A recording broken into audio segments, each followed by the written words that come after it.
예수님께서 예루살렘을 방문하셔서 한 주 동안 계셨습니다. 그때 십자가의 고난을 당하시고 그리고 늘 제자들에게 말씀하신 대로 죽은 지 사흘 만에 사망 권세를 이기시고 부활하셨죠. 그 이후에 오늘 본문에서 우리가 봉독한 대로 이 지상에 약 40일 동안 계셨습니다. 그리고 제자들에게 하나님 나라의 일을 말씀하시다가 하늘나라로 승천하셨습니다. 예수님이 예루살렘에 머무르신 이 한 주 동안에 어떤 일이 일어났는지 우리가 이것을 이미 여러분이 공부를 했을 텐데 우리가 짧게 한번 살펴보면서 부활 이후에 예수님의 승천하시는 그리고 지상에서 40일 계시다가 승천하셨는데 그리고 또 재림 다시 오실 것을 흰옷 입은 두 사람 천사죠 통해서 확증하시고 약속하셨는데 이 모든 의미가 오늘 우리들에게 무엇을 의미하는지 하나님께서 우리에게 어떤 영적인 교훈을 들려주시려고 하시는지 그것을 오늘 이 부활주일날 주님의 음성에 귀를 기울이려고 합니다. 먼저는 간략하게 예루살렘에 입성하셔서 그러니까 부활하시고 난 그날이 이제 오늘 우리 주님의 날, 주의 날, 주인인데 딱 8일입니다. 그 기간 동안에 이 마태복음부터 요한복음, 사복음서는 거의 60% 이상을 그 예루살렘에서 일어난 그 한 주 동안의 예수님의 행적에 대해서 집중적으로 조명하고 그것을 말씀하고 있습니다. 간략하게 한번 우리가 살펴보죠. 첫 번째는 예수님이 어린 나귀 새끼를 타시고 예루살렘에 입성하셨는데 어린아이들이 종려나무 가지를 꺾어서 길에다 깔면서 호산나 다윗의 자손으로 오시는 이여 라고 저를 환영을 했습니다. 이것은 성경 예언의 성취입니다. 어른도 아니고 젖먹이 어린아이들의 입으로서 성자 하나님이신 우리의 구세주가 되시는 그리스도를 찬양하고 하나님께 영광 돌리게 하는 것 이것이 하나님의 뜻입니다. 또 나귀 새끼를 타시고 예루살렘에 다윗의 후손으로서 이것은 하나의 정치적인 어떤 이스라엘 왕국의 왕이 아니라 다윗의 후손으로 오시는 만왕의 왕이 되시고 만주의 주가 되시는 영적인 이스라엘 새 예루살렘 하나님 나라를 완성하실 성자 하나님이신 예수 그리스도의 하나의 모형이고 예표입니다. 사무엘하 7장에 이미 하나님께서 다윗의 후손을 통해서 예수님을 이 땅에 보내주실 것을 약속하셨는데 그 예수님이 나귀 새끼를 타시는 것은 여기에 굉장히 놀라운 신학적인 의미가 있습니다. 영적인 교훈이 있습니다. 빌립보서 2장 5절의 말씀을 그대로 성취하시는 것이죠. 하나님으로서의 모든 영광과 존귀를 우리에게 마땅히 받으셔야 될 성자 하나님이신 예수님이 자신의 하나님 되심을 그 영광의 정체성을 스스로가 부인하시고 부정하시고 가장 겸손한 모습으로 중요한 것은 섬기기 위해서 이 땅에 오셨습니다. 우리와 죄와 우리의 허물을 예수님이 대신 다 본인이 짊어지시기 위해서 예수님이 탄생 600년 전에 이사야 선지자가 53장에서 이미 메시아 되신 예수님의 사역이 그가 채찍에 맞고 그가 징계를 받는 것은 우리의 죄와 허물 때문에 그렇다. 도살장에 끌려가는 어린 양처럼 십자가에 고난당하시는 그 예수님의 모습에 대해서 예언을 했는데, 성자 하나님이 나귀 새끼를 타고 예루살렘에 입성하셔서 이제 사흘 후에 십자가 고난을 당하시죠. 그리고 또 사흘 동안 돌무덤에 묻혀 계시는데, 예수님이 예루살렘에 오신 목적은 자기의 생명을 우리에게 주시기 위해서, 죄인된 우리를 이 죄의 뿌리에서부터 구출을 내시고 용서하시고, 그리고 그리스도의 하나님 앞에 자기를 온전한 흠없는 제물로 드리시는 그 희생 제물이죠. 그것은 대속의 제물이 되는 것입니다. 그래서 그리스도의 의를 통해서 하나님의 구원이 예수 그리스도 안에서 우리에게 임하게 됨을 통해 우리의 신분이 죄 문제를 해결함을 받고, 사탄의 그 통치에서부터 예수 그리스도를 통해서 해방이 되고 구출이 되어서 사망 권세를 이기시고 부활하신 주님을 통해서 하나님의 자녀가 되어지는, 부활의 생명이 우리 가운데 거하게 되어지는, 보장으로 성령 하나님이 또 우리에게 주어지게 되어지는, 그래서 그리스도를 통해 영원한 생명을 누리게 되어지는, 그리고 하나님의 자녀가 되어지는, 예수님을 통해서 하나님이 이루실 하나님의 나라 천국의 시민이 되어지는, 이런 엄청난 구원의 축복을 누리게 하기 위해서 예수님이 가장 낯선 모습으로, 섬기시는 모습, 자기 자신을 하나님 앞에 온전히 희생의 제물로, 대속의 제물로, 화목의 제물로 드리시는, 그래서 우리와 하나님과의 관계가 죄로 인해서 또 사탄이 우리의 영혼과 우리의 삶과 하나님이 창조하신 이 피조 세계를 완전히 이 죄를 매개체로 해서 지배하고 통치하는 가운데서 원수가 되어지는 상황입니다. 우리 인생이 너무나도 비폐해지고 완전히 어두움의 권세 가운데 사로잡혀 있는데, 이런 우리를 구출해 내시기 위해서 자기를 하나님 앞에 희생의 제물로 드리는 겸손입니다. 섬기는 종으로서의 예수님의 모습을 예표하는 것은 나귀 새끼를 타고 예루살렘에 입성한, 그리고 그 예수님을 어린아이를 통해서 하나님이 저를 영접하게 하시는, 이것은 하나님의 말씀의 성취입니다. 스가랴 9장 9절의 말씀의 성취입니다. 이것이 오늘의 시간으로 말하면 주일날에 이루어졌습니다. 그리고 두 번째 월요일 날에는 예루살렘의 성전이 아주 더러워지고 장사꾼들의 통해서 굉장히 불결해졌어요. 그러니까 돈 받고는 장사꾼들을 이방인의 뜰에서 쫓아내시고 성전을 정화하시면서, 중요한 것은 예수님이 성전의 주인이시죠. 우리는 성전을 통해서 하나님을 만나고 하나님과 더불어 교제를 나누고 하나님이 우리에게 주시는 축복을 누리게 되어 있는데, 예수 그리스도가 성전의 원래의 의미를 본인이 메시아로서, 구세주로서 이것을 성취하시고 완성하셨습니다.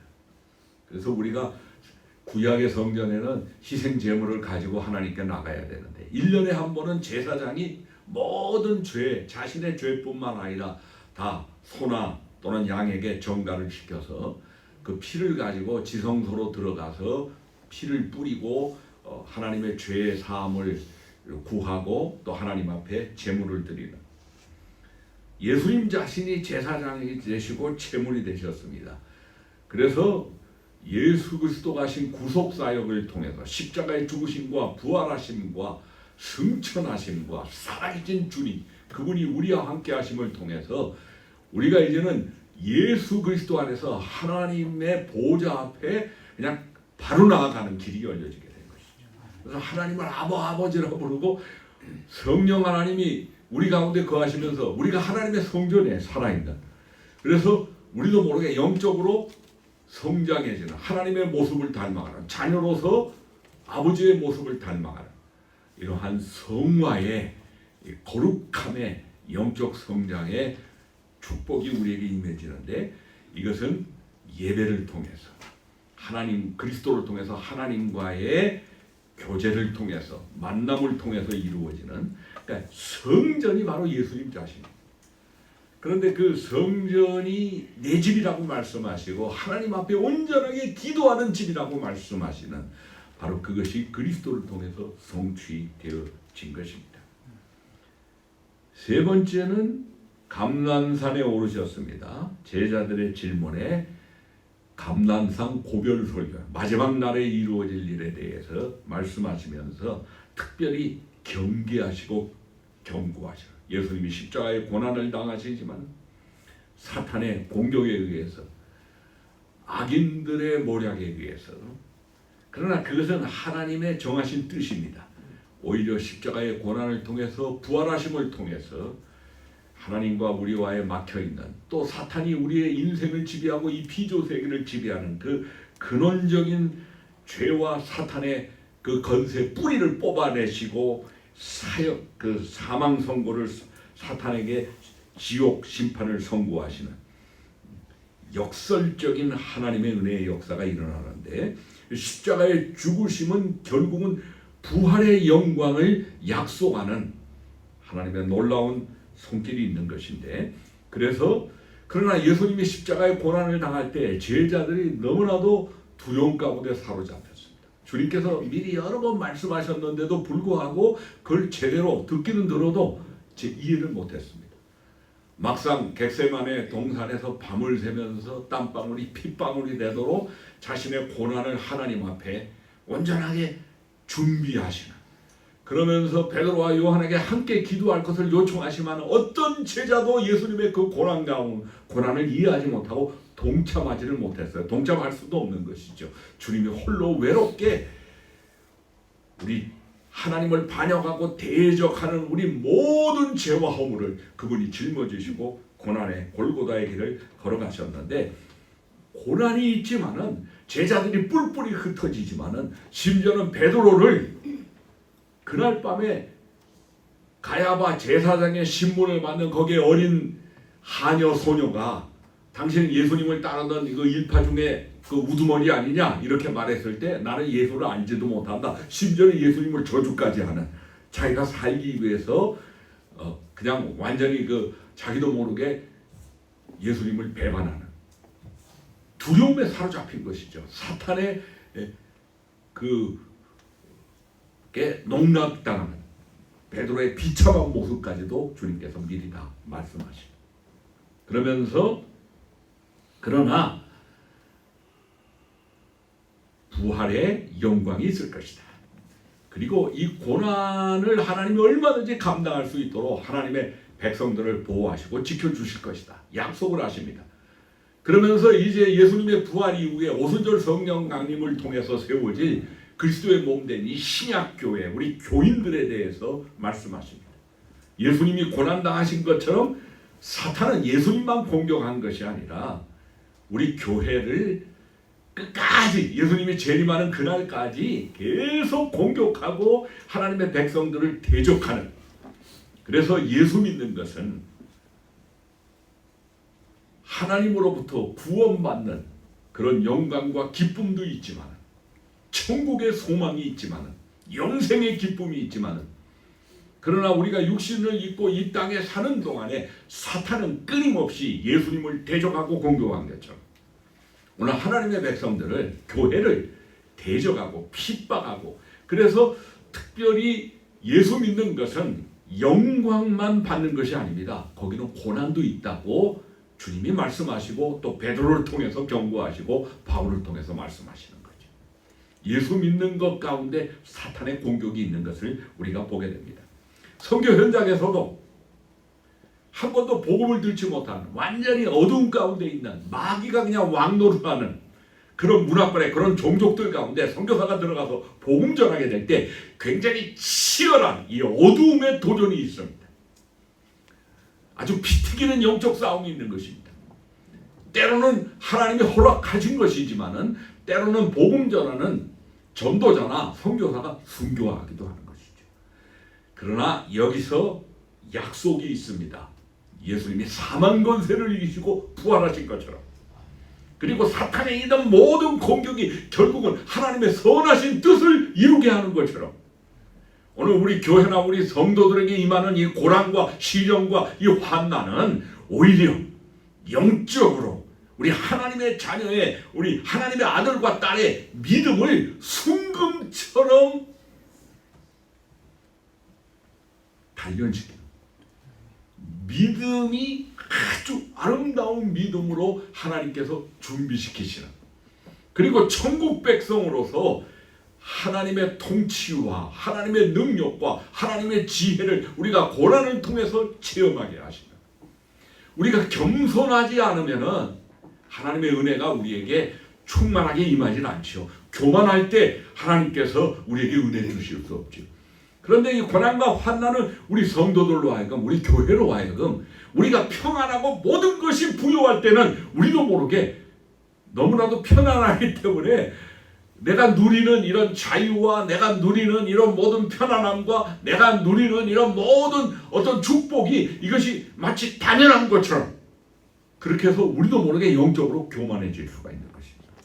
하나님 앞에 제대로 감사도 드리지 아니하고 굉장히 자기도 모르게 보이지 아니하는 여러 가지 그 하나님보다 세상을 더 사랑하게 되어지는 자기를 더 사랑하게 되어지는 이것은 일종의 우상숭배 이런 함정에 쉽게 빠질 수가 있어요. 그러나 고난과 핍박이 있게 될 때 우리가 하나님의 은혜와 능력을 구할 수밖에 없는 그런 상황일 때 우리의 마음이 우리의 영혼이 겸손해질 수밖에 없는 거예요. 그 가운데서 우리는 하나님을 더 의지하게 되고 하나님의 은혜를 더 구하게 되고 하나님의 도우심을 더 간구하게 되고 우리가 살아계신 하나님의 그분의 지혜와 그분의 능력과 그분의 영광을 고난을 통해서 우리는 아주 깊이 체험하는 그런 은혜를 누리게 되는 것입니다. 그래서 고난받는 가운데 있는 교인들을 만나게 되면은 저는 80년대 말에 처음으로 중국에 들어갔습니다. 우리 한국하고 외교 관계를 맺기 전에 홍콩을 통해서 상해를 통해서 중국으로 들어가면서 중국의 가정교회 지도자를 만났습니다. 이제 상해 쪽에 있는 가정교회 지도자들은 영어를 좀 하더라고요. 공부를 한 분들도 있고 그래서 중국말은 못하지만 그냥 영어로 대화를 나누고 근데 그들이 비밀리에 모이는 예배에도 참석하고 했는데 80년대 말만 해도 중국 교회가 굉장히 핍박을 받던 때입니다. 비밀리에 참여를 했어요. 근데 제가 굉장히 은혜를 누렸어요. 왜냐하면 그 교인들이 비록 소수가 아주 비밀리에 모였지만 적발이 되면 핍박을 받고 어려움을 당하죠. 그런데 그 얼굴이 어린아이처럼 순수하고 정갈하고 영적으로 그냥 하늘나라의 빛이 얼굴에 환하게 비쳐. 고난을 통해서 하나님과 더불어 굉장히 가까운데 그래서 고난당하는 가운데 있는 중국 교인들에게 예수님의 모습이 나타나요. 저는 오래전에 북한에서 나온 지하교회의 중요한 지도자 할머니 한 분을 할머니하고 또 조금 젊은 분이 50대 할머니는 70대가 넘었고 그래서 두 분 다 여성분인데 국경지대 모처에서 중국교회가 도와가지고 비밀리에 어느 장소에서 하루 같이 머무르면서 예배를 드린 적이 있습니다. 그래서 북한 내부의 교인들의 소식을 저한테 제가 궁금한 거 질문하면 답변을 하는데 굉장히 은혜를 많이 받았어요. 그런데 예배 드리는데 제가 놀랐어요. 예수 믿는 게 만약 북한에서 알려지면 성경책만 발견돼도 가택 수색하다가 그냥 죽는 거예요. 정치범 수용소에 가족은 다 끌려갔고 그러니까 본인만 고난 나가는 끝나는 게 아니라 가족 모든 자녀들 어린 자녀들까지 다 순교를 각오해야 될 그런 무시무시한 핍박이 벌어져요. 거기서 지하에 숨어있는 교인들이 저를 만나기 위해서 나왔어요. 오래전 이야기입니다. 그래서 함께 예배드리는데 이야 성경을 머릿속에 다 암송하고 있어요. 성경이 쫙쫙쫙 찬송가도 머릿속에 다 암송하고 있어요. 저는 성경도 보고 찬송도 봐야 되는데 이분들은 그냥 알아가지고 다 메모 그냥 기어 컴퓨터로 해서 나오는 것처럼 그냥 녹음기 틀어놓은 것처럼 다 나와. 근데 기도하는데 얼마나 영역이 있는지 와 기도하는데 마치 내가 하늘나라에 있는 것 같아요. 성령님이 굉장히 강력하게 임재하십니다. 하나님과 직통으로 기도하는 그런 은혜를 받았어. 하나님의 고난을 통해서 교인들이 하나님의 보좌에 나가서 하나님과 더불어 교제를 나눠. 그러니까 그 고난을 이겨나가는 거죠. 그러니까 그 지하에 있지만은 교회가 하늘나라의 생명을 가지고 계속해서 성장하고, 지금 북한 전역의 하나님의 백성들이 비록 교인이라는 건 나타내지 못하지만 강력하게 역사하고 있는 것입니다. 그래서 바로 그런 말들을 주님이 하시는 거예요. 거짓 선지자 적그리스도가 심지어는 핍박 가지고 안 되니까 교인들을 미혹하게 하는 이단의 세력들 등장. 우리 한국에서는 자생적인 이단으로서 이북 출신이야. 이북에서부터 시작됐어. 문선명이 통일교. 심지어는 북한까지 침투에 들어갔어. 북한의 최초의 자동차 공장을 통일교에서 세웠어. 심지어는 호텔도 세워놨어. 돈을 가지고 들어가는데 사탄은 사탄끼리 통한다고 또 다 들어가서 또 환영하고 이러고 앉아있어요. 그런데 이런 세력들이 날뛰지만은 그러나 전혀 요동하지 마라. 하나님의 말씀 가운데, 기록된 계시의 말씀 가운데, 하나님의 성령의 인도하신 가운데 우리가 올바르게 뿌리를, 참된 교회에 속해서 우리가 하나님의 말씀에 뿌리를 내리고 이 모든 미혹의 세력을 극복하고, 그러면서 충성된 종이 되어야 된다. 하나님이 맡겨주신 달란트와 은사와 재능, 하나님이 우리를 그냥 이 땅에 남겨두신 게 아니라 우리에게 성령 하나님이 오셔서 우리 가운데 내주하시면서 우리에게 선물을 주신다. 할렐루야. 성령 하나님이 우리에게 내주하시는 것은 장차 우리의 썩어진 몸이 썩지 아니하는 부활의 몸을, 예수님이 부활하신 것처럼 성령 하나님께서 우리 가운데서 부활의 능력으로, 이것을 에베소서 1장에서는 힘의 강력의 역사라고 합니다. 그래서 우리를 이렇게 세울 겁니다. 그 보장으로 성령님이 우리 가운데 지금 내주하고 계시는 겁니다. 여러분 육신을 갖고 있죠. 믿지 않는 불신자하고 똑같아요. 다 그 흙으로 되어진 몸이에요. 그러나 여러분이 다른 점이 있습니다. 성령 하나님이 여러분 가운데 내주하고 계십니다. 할렐루야. 근데 그분이 우리에게 은사를 주신다. 선물을 주신다는 거예요. 어떤 분에게는 기도의 은사를 주시는 것입니다. 어떤 분에게는 믿음의 은사를 주시는 것입니다. 어떤 분에게는 하늘의 신령한 지혜와 지식의 은사를 주시는 것입니다. 사물이 막 실타래처럼 얽히고 설쳐서 뭐가 옳고 그른지 분별하지 못하는 가운데 하나님의 성령의 신령한 지혜와 총명의 그러한 은사를 받은 분들은 길이 그냥 쫙 열려요. 어디로 가야 될지가 이게 눈에 보이는 거죠. 이 지혜죠. 하나님이 그런 지혜를 주시는 것을 여러분 믿으시길 바랍니다. 신유의 은사도 주세요.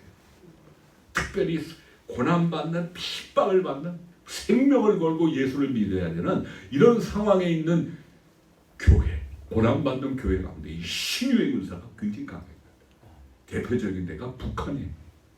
제가 알고 있는 어느 조선족 목사가 목사는 됐는데 건달처럼 됐어. 제대로 목회자의 어떤 동기도 없고 어쩌다 보니까 목회자가 됐어. 중국교회 삼자교회 목사죠. 신학도 뭐 제대로 배우질 못했어요. 그런데 이제 친인척이 북한에 있기 때문에 가족을 방문하기 위해서 어머님과 더불어 북한을 방문했어. 목사가 돼서 이제 친척으로 방문하러 간 거죠. 중국에서는 공식적인 목사님이고. 그런데 가가지고 왔는데 마침 그 집안이 이게 신자야. 그래가지고 자기들끼리 몰래 비밀리에 예배드리는데 중국에서 목사님이 오셨으니까 초대를 한 거야. 그래서 가족이 그 신자에 거기 속해 있으니까 이제 그 모임에 참석을 했습니다. 그런데 교인들이 모여서 예배드리고 미친 사람을 데리고 와가지고 기도하는데 그냥 귀신이 쫓겨나고, 그 다음에 아픈 사람을 위해서 교인들이 모여가지고 기도하는데 그냥 자기가 봐도 병이 나. 근데 본인도 지병이 있었어. 이 콩팥 쪽에 지병이 있어가지고 약을 먹고 이것 때문에 굉장히 고통을 당하는데 이게 고치지 못해. 만성병이야. 그런데 자기도 나를 좀 위해서 기도해 주십시오. 그런 거예요. 그 분위기에 압도당해가지고. 그러니까 그 북한에 있는 신자들이 이 젊은 목사를 놓고 앞에 있는 그 아픈 부분을 만져놓고 막 집중적으로 기도했어. 그래서 그 모임에 비밀리에 참석하고 이제 친척 방문을 마치고 나왔어요. 그런데 몸이 더 안 아파 이상하게. 약 먹을 생각이 안 들어. 그래가지고 병원에 갔어요. 내가 약을 먹고 지병이 있는데 이게 어떻게 된 겁니까? 그 의사가 다 검사를 해보더니 중국에서 병이 없는데 다 낫는데. 할렐루야. 치유받은 거. 기적을 체험한 거야. 그 다음서부터는 이 사람이 가슴에 불이 붙은 거야. 야, 내가 북한에 있는 교인들을 도와야 되겠다. 그런데 마침 그 사람이 제가 말하면은 알만한 유명한 교회예요. 국경 쪽에 건물도 있고 오래된 교회. 이게 그런데 거기 당회장을 하면서 그냥 교인들이 친척 방문하러 국경 쪽이니까 이제 북한으로 들어갈 때는 그냥 막 격려하고 성경책도 막 가져가게 하고 그리고 북한에 있는 교인들을 돕기 위해서 열심히 일한 그 자기 간증이 하나님이 북한 땅에서 굉장히 놀랍게 일하시더라. 그래서 내가 북한 선교에 전혀 소명이 없었는데 한번 방문하고 나서 내가 지병도 치유받고 북한 교인들의 그 기도하는 모습을 보고 내가 은혜를 받고 내가 이렇게 북한 선교에 헌신하게 됐다. 신의 은사가 강력하게 북한 땅의 교인들 가운데 나타나는 것을 우리가 체험합니다. 간증이 굉장히 많아요. 놀라운 간증이 있어요. 굉장히 높은 신분에 있는 사람들 가운데도 이런 신의 은사가 나타남을 통해서 하나님 앞에 완전히 헌신해가지고 북한의 지하교회 성도들을 돕는 그런 일꾼으로서 지금도 일하고 있는 간증을 제가 알고 있습니다. 이건 특별한 상황이죠. 성령님이 우리에게 은사를 주시는 것입니다. 우리 목회자에게는 말씀 전하는 은사를 주시는 목양의 은사를 주시는 거죠. 그리고 또 이 잘 관리하고 또 치료할 수 있는 은사를 주시고 우리 장로님은 또 장로님에게 주시는 특별한 성령님의 은사가 있는 거죠. 그것은 직분하고도 연결되어 있습니다.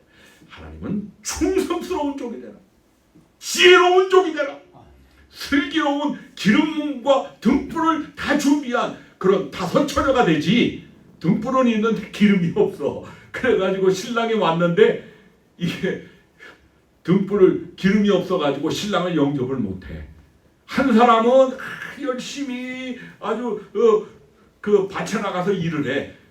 그런데 주인이 데려갔어. 근데 한 사람은 일하는 동 마는 동 아마 꾀부리고 요령만 부린 것 같아. 예?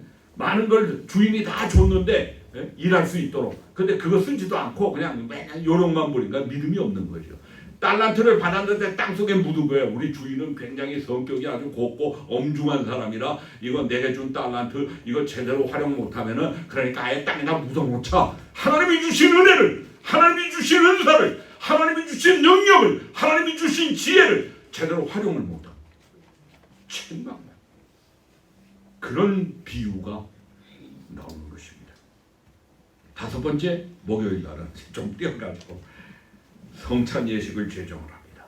예수님이 고난당하시고 부활하시는 그것이 우리에게 주시는 그리스도를 통한 하나님의 구원의 은혜를 우리가 성찬 예식에 참여함을 통해서 성령님이 그 가운데 임재하심을 통해서 그리스도를 통한 하나님의 구원의 은혜를 우리가 날마다 충만하게 성령의 은혜 가운데 누리게 되는 것입니다. 영적으로 축복을 누리게 되는 것입니다. 이것을 행하여 나를 기념하라. 주일날에 우리가 성찬 예식을 통해서 참여함을 통해서 그리스도를 통한 하나님의 구원의 은혜를 충만하게 누리게 되는 것입니다. 그리고 세족식을 행하죠. 우리 교회 공동체, 우리 교인들은 우리의 직분은 뭐 자랑하고 군림하고 어떤 나보다 좀 그 약한 위치에 있는 사람을 억누르거나 그런 어떤 세상적인 그런 게 아니죠. 하나님이 나에게 직분을 주셔 많이 받은 사람은 그만큼 책임이 있는 거예요. 그리고 우리는 근본적으로 섬기는 종으로서 부름을 받은 거죠. 그래서 우리가 서로 귀하게 여기고 사랑하고 서로 섬기고 사랑의 공동체, 섬김의 공동체 그런 모범을 우리가 어떤 자세로 어떤 마음으로 하나님의 교회를 섬겨야 될지. 그래서 사실 우리 교회가 천국의 모습이 나타나야 되는 거예요. 우리 목사님을 볼 때 예수님의 모습을 보는 것과 같은 그런 은혜를 받아야 되는 거죠. 사실. 또 또 우리 장로님을 볼 때 우리 목사님 보는 것만큼 또 예수님의 모습을 보는 것과 같은, 그래서 교회에서 직분을 맡은 분들을 사귀고 교제하고 볼 때마다 우리가 이 하늘의 향기, 하늘나라의 향기, 예수님의 향기가 풍기는, 썩고 사망의 냄새가 아니라 생명의 향기, 하나님 나라의 향기가 나타나는 바로 이러한 사랑의 공동체, 섬김의 공동체가 바로 우리 교회 공동체라는 것을 주님이 말씀하십니다. 그리고 그 금요일 날에 십자가에 이 빌라도 총독이 유대 종교 지도자를 의식해서 예수님이 죄 없는 거 알면서 부인이 또 권면을 했어요. 아무래도 내가 어젯밤에 꿈을 꿨는데 이분 죄가 없는 분인데 당신 무죄한 분을 그 어떤 형벌을 내리는 거 그런 거 하지 마십시오 했는데도 종교 지도자들과 유대인들이 잘못한 폭동을 일으키면 본인의 출세에 지장이 있을까? 빌라도가 그렇게 해서 예수님을 최고의 사형선고 십자가형을 내렸는데 양심에는 굉장히 가책이 돼요. 그래서 황제에게 보낸 서신 가운데서 예수님에 대해서 묘사한 그 글이 지금도 나와 있습니다. 9시에 십자가에 매달리셨습니다. 오후 3시 6시간 만에 숨을 거두셨습니다. 그 십자가에서 7마디 말을 하셨죠. 이것이 다 하나님의 말씀의 성취입니다. 사하소서. 예수님이 오신 이유가 구세주로 오셨어요. 그리고 내가 나와 함께 나오리라. 우리에게 구원을 주시는 예수님의 모습이시. 그리고 하나님을 사랑하고 하나님의 뜻을 이루면서 동시에 육신의 그 어머니로서 마리아를 사랑하는 제자 중에 요한은 유일하게 순교하지 아니하고 에베소에서 100세가 넘게까지 살다가 소천했어요. 그래서 에베소 가면은 요한교회가 세워진 데가 있어요. 그 요한교회에 요한이 묻힌 그 무덤 자리가 지금도 남아 있어요. 이제는 로마로 파가지고 옮겨놨는데, 그래서 하나님은 그 요한에게 어머니를 맡겼어요. 제자들 중에 가장 오래 산 요한에게. 그래서 아들입니다.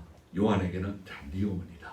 부모를 공경하고 우리 예수 믿는 사람, 우리 예수님이 바로 모범을 보이시는 거죠. 이웃사람 가장 중요한 게 부모 공경에서부터 시작하는 거예요. 어른 공경에서부터 시작하는 거예요.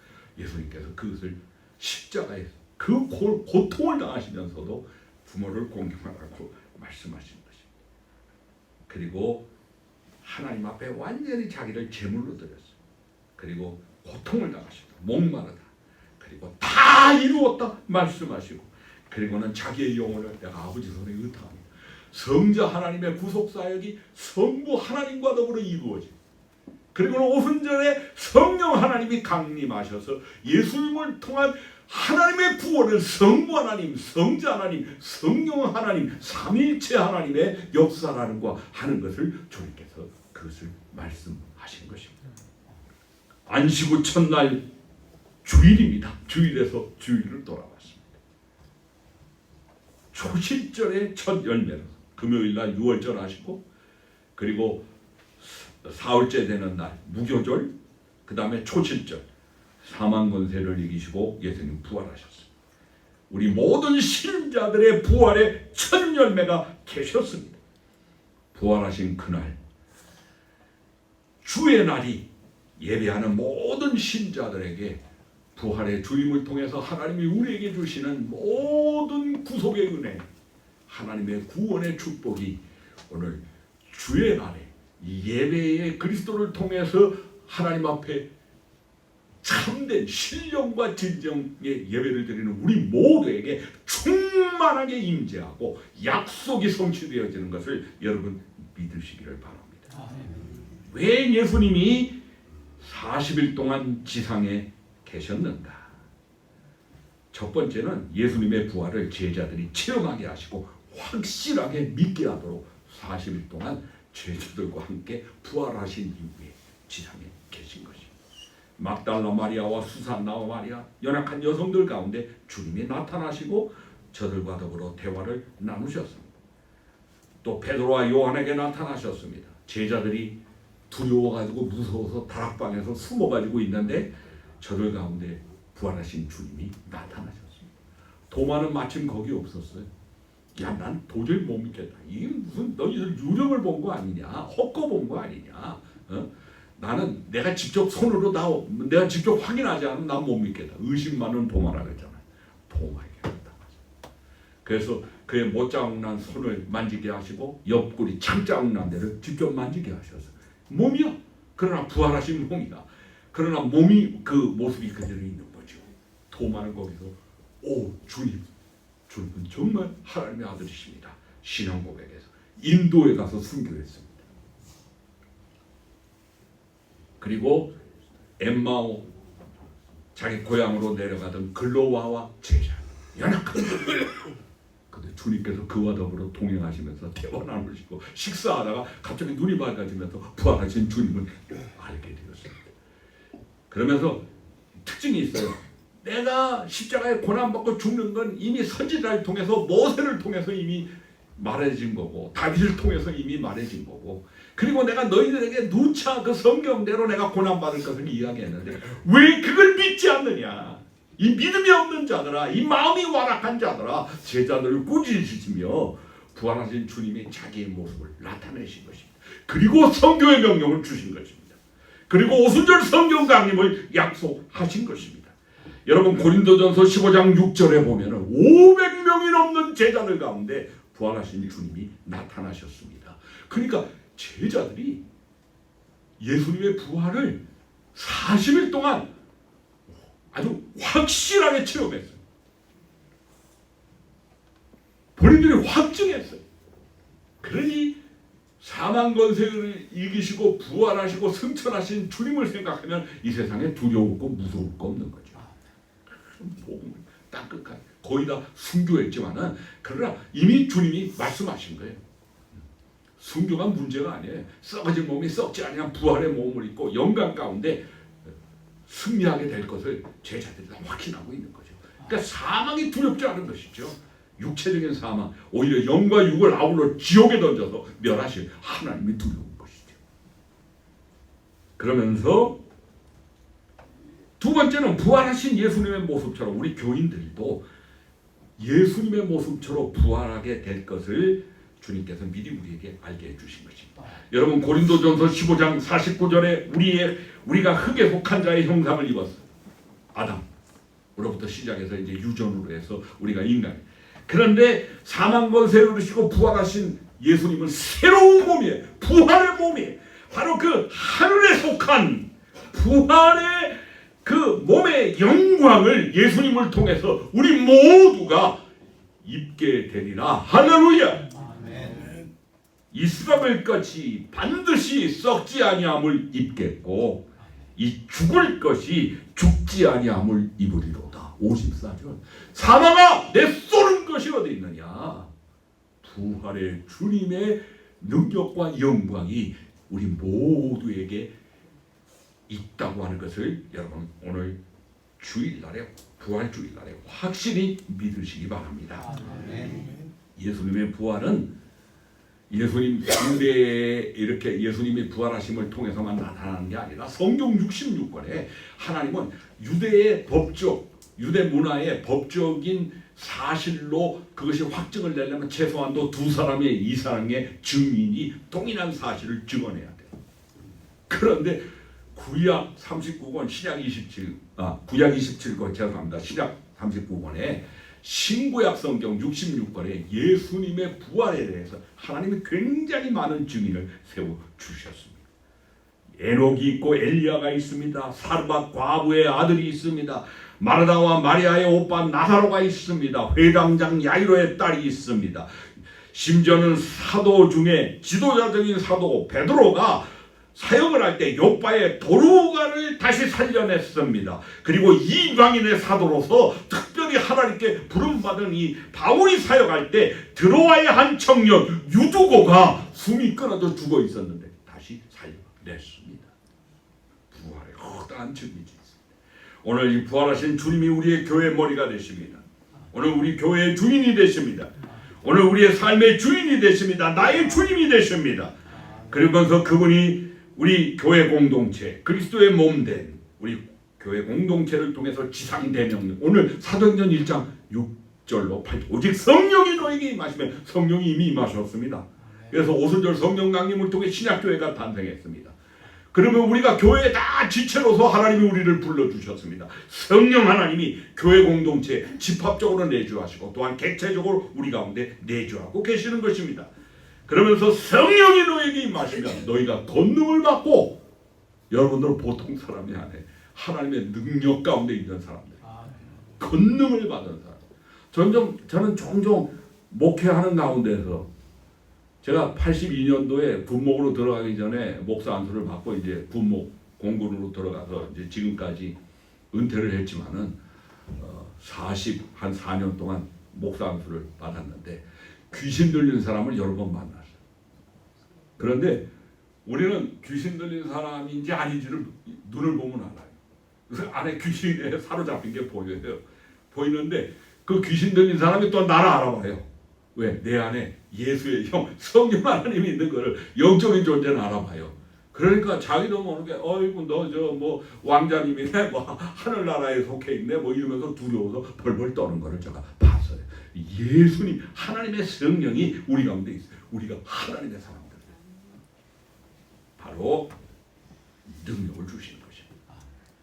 복음 전할 사람에게 복음 전할 수 있는 능력을 주시는 것입니다. 우리가 아무리 말을 잘한다고 해서 상대방의 감동을 통해서 예수 믿는 게 아니에요. 우리가 비록 말을 못하고 어눌해도 어떻게든지 그 영혼을 불쌍히 여겨서 우리가 제사장적인 마음을 가지고 위에서 기도를 하고, 그러면서 말씀을 전하기 위해서, 복음 전하기 위해서 우리도 모르게 증인이 되게 될 때 성령님이 사용하시면은 상대방 가운데서 영혼을 구원하는 하나님의 성령의 효과적인 부름의 역사가 일어나는 것을 여러분 믿으시기 바랍니다. 그런 능력을 우리 모두에게 주셨습니다. 하나님이 여러분의 삶을 보호하십니다. 하나님이 지키십니다. 하나님이 인도하십니다. 하나님께서 복음 전하도록 우리에게 능력을 주신 것입니다. 그러면서 승천하신 모습 그대로 다시 오실 것을 두 천사가, 왜 하필이면 두 흰옷 입은 사람 두 사람이에요. 유대 율법에, 유대 문화에 둘이 법적 증인의 숫자입니다. 그러니까 한 천사가 아니고 두 천사. 하나님이, 예수님이 다시 오실 것을 확실하게 증거해 주시는 것입니다. 주님이 승천하신 그대로 다시 오실 것을 여러분 믿으시기 바랍니다. 오시되 특정한 지역, 특정한 종족, 어떤 시기가 정해져 오는 게 아닙니다. 징조는 있습니다. 이미 마태복음 24장 25장 감난산의 고별 설교를 통해서 징조를 말씀하셨는데, 만민이 예수님의 재림을 보게 될 겁니다. 뭐 숨어서 아무도 모르게 오고, 그거 다 거짓말이에요. 사탄의 장난이. 모든 사람이 알게 됩니다. 임금들과 권력 있는 사람들이 예수님의 재림을 알게 될 겁니다. 그리고 뭐 어느 특정한 지역에 고기만 딱 온다, 감난산에 온다, 아니에요. 초자연적으로 예수님의 초림과 다르게 재림은 모두가 다 알게 된 초자연적인 사건으로 오실 것입니다. 예수님이 내일 온다, 모레 온다, 아니에요. 언제 어느 때 오실지 몰라요. 그건 하나님의 신비한 주권의 손길에 달려있어요. 그러나 징조는 있어요. 무화과 나무 가지가 연해지면 열매를 맺는 것처럼 하나님이 우리에게 성령 하나님의 그런 어떤 임재와 지혜를 통해서 우리가 그걸 분별하고 깨닫게 하세요. 그런데 호련히 도적같이 오실 것입니다. 그러므로 우리는 기름과 등불을 준비해 영적으로 하나님을 항상 깨어있고, 우리의 예배가 살아있고, 신앙 고백이 확실하고, 하나님이 우리에게 맡겨주신 일에, 어떤 일에, 재직이면 재직으로 성도님들 하나님이 우리에게 원하시는 주님이 주신 은사에 한 사람도 소홀함이 없습니다. 하나님 풍성하게 주십니다. 주님의 교회에 충성하는, 하나님 나라를 위해서 역사하는 그런 가운데 주님이 언제 오시더라도 할렐루야 하며 주님을 환영할 수 있는, 또 주님이 우리를 부르실 때 우리 예수 믿는 사람들은 그냥 잠깐 자는 것 같아요. 그냥 아주 편안하게 하나님이 불러가세요. 한 몇 년 전에 우리 장모님이 90살이 넘어서 소천하셨어요. 그래서 저는 그 장례식에 참석하면 하나님이 주신 은사가 있어요. 목회자에게 주시는 은사예요. 기도하는데 하나님께서 마음에 평강을 주시더라고. 장모님 돌아가셨는데 인간적으로 막 슬프고 아이 이제 못 보고 괴로워야 되는데 마음에 갑자기 평안이 확 몰려오면서 기쁨이 와, 기쁨이 마음속에. 그래서 야, 이거는 인간의 감정의 느낌이 아니야. 하나님이 주시는 느낌이야. 천국에 데려가시. 그게 느껴지는 거야. 그랬더니 손자가 굉장히 교회 생활 잘하고 믿음이 좋아요. 손자가 이상해요. 마음이 기뻐요. 마음이 편안해요. 하나님이 데려가신 거죠.